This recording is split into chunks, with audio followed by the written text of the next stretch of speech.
Hello, everyone. 6 things women say that reveal how many men she slept with. Female psychology.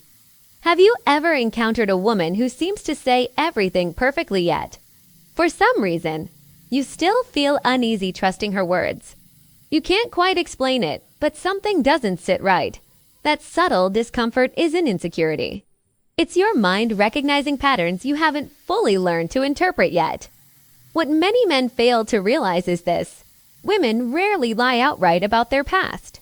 Instead, they reveal it indirectly through fragments of conversation, attitudes, and certain phrases that slip out when they feel at ease. If you pay attention, these small details can tell you far more than any direct confession ever could. Today, we're going to explore 6 specific phrases statements that can quietly reveal a woman's experiences and mindset, if you truly understand how to listen. The problem is, most men do notice these signals, but then ignore them. They second-guess their instincts, rationalize everything away, and end up walking blindly into situations they don't fully understand. Let's start with the first phrase, one that often misleads men right away. She might look at you casually and say, "It's just sex." It's not that deep on the surface. It sounds modern, relaxed, even appealing. You might interpret it as her being easygoing, low maintenance, and emotionally uncomplicated. But beneath that statement lies something more revealing. For most women, intimacy is naturally tied to emotion, connection, and psychological investment. That connection doesn't simply disappear overnight.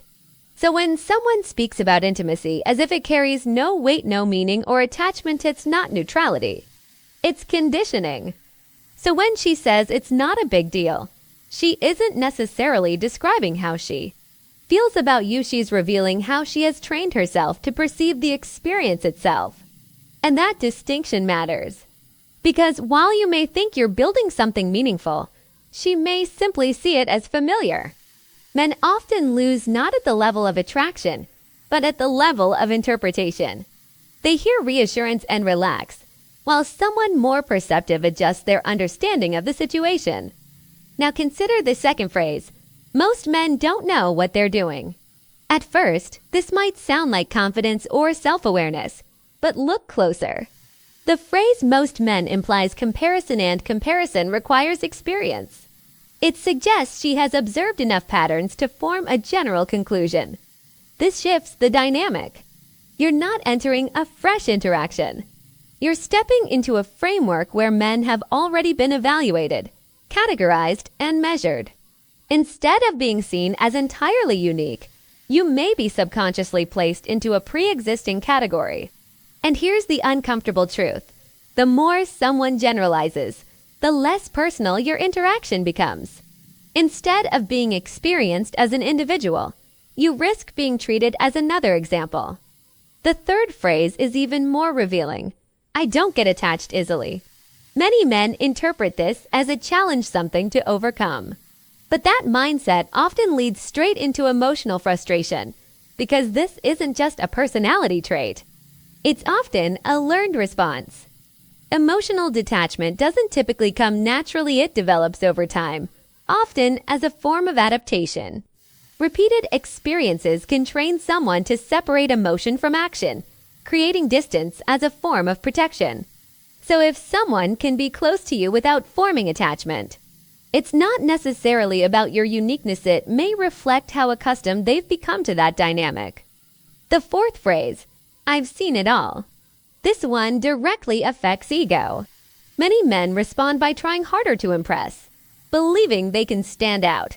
But this statement isn't an invitation, it's a signal. It suggests that novelty no longer has the same impact. The human brain thrives on newness, but repeated exposure reduces emotional intensity. What was once exciting becomes predictable. When someone reaches that point, your efforts to impress may not land the way you expect, not because you lack value, but because their baseline has shifted. Next, consider, if the chemistry is right, why not? This often sounds promising, but chemistry isn't always rare or deeply meaningful. It can arise quickly from timing, mood, or attraction. If decisions are driven primarily by immediate feeling, they may not involve deep filtering or long-term consideration. Speed can feel exciting, but it doesn't always indicate depth. What develops quickly can also fade just as easily. Finally, the most telling phrase, all men are the same. This isn't just an opinion, it's a conclusion formed through repeated patterns. When someone begins to generalize to that extent, it often means they've stopped perceiving individuals in nuanced ways. Instead of seeing each person as unique, they process others through a lens shaped by past experiences. And once that lens is formed, it can be difficult to stand out in a meaningful way. At this point, many men make a mistake. They become fixated on numbers trying to quantify someone's past. But numbers don't define mindset. And mindset is what determines how someone connects, responds, and behaves. A better approach is to observe patterns. How does she talk about intimacy? Does she view people as individuals or categories? How does she respond after emotional closeness? These signals reveal far more than any direct answer ever could. Ultimately, this isn't about judgment, it's about awareness. People don't usually announce their past outright, but their mindset often reveals itself through their words and behavior. The real issue isn't that the signs aren't there, it's that most people don't know how to read them. They hear words, but miss the meaning behind them. And when meaning is missed, misjudgments follow. The key is simple: learn to listen more carefully, observe more deeply, and make decisions based on understanding, not assumption.